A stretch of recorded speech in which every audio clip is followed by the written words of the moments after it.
కేసులో anticipatory bail Pinnelli రామకృష్ణారెడ్డికి కూడా ఇవాళ అతన్ని కస్టడీలోకి తీసుకున్నారు.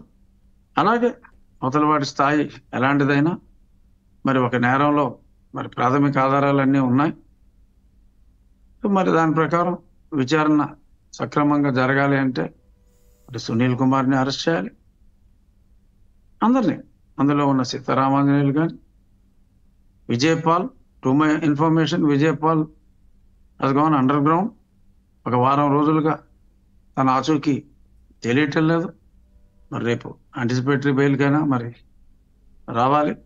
చూద్దాం మరి ఆయన విజయ్ పాల్ గారు మరి యాంటిసిపేటరీ బెయిల్కి వస్తారా?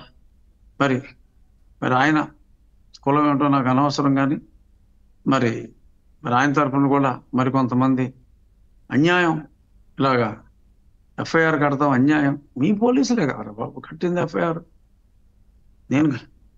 నేను కంప్లైంట్ ఇచ్చా, 30 రోజులు సమయం తీసుకున్నారు, రిపోర్ట్స్ అన్ని చూశారు, ప్రిలిమినరీ ఎంక్వైరీ చేశారు, తప్పు జరిగిందని అనిపించింది. సో ఆ తర్వాత మరి ఎఫ్ఐఆర్ కట్టారు.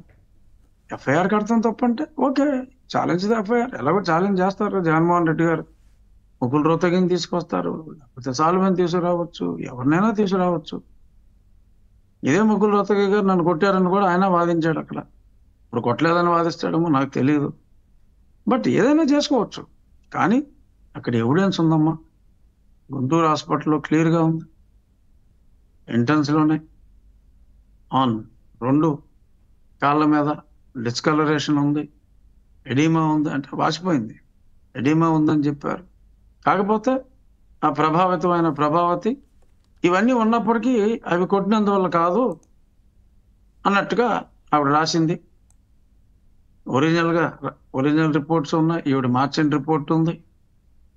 మరి మిలిటరీ హాస్పిటల్లో మరి హైకోర్టు జడ్జి గారి సమక్షంలో, అప్పటి రిజిస్ట్రార్ జనరల్ గారి సమక్షంలో చేసిన పరీక్షల్లో మరి ఈ నల్లబడటం, చారలుగా నల్లబడటం, దాన్ని ఎకిమోసిస్ అంటారు.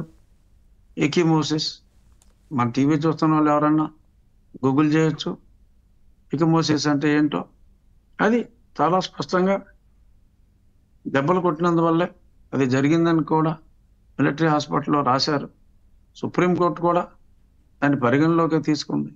అసలు అన్నిటికన్నా ముందు ఏ మేజిస్ట్రేట్ అయితే గుంటూరు 6th కోర్టులోకి నన్ను తీసుకెళ్లారు, అప్పుడే కోర్టుకు వెళ్ళక ముందే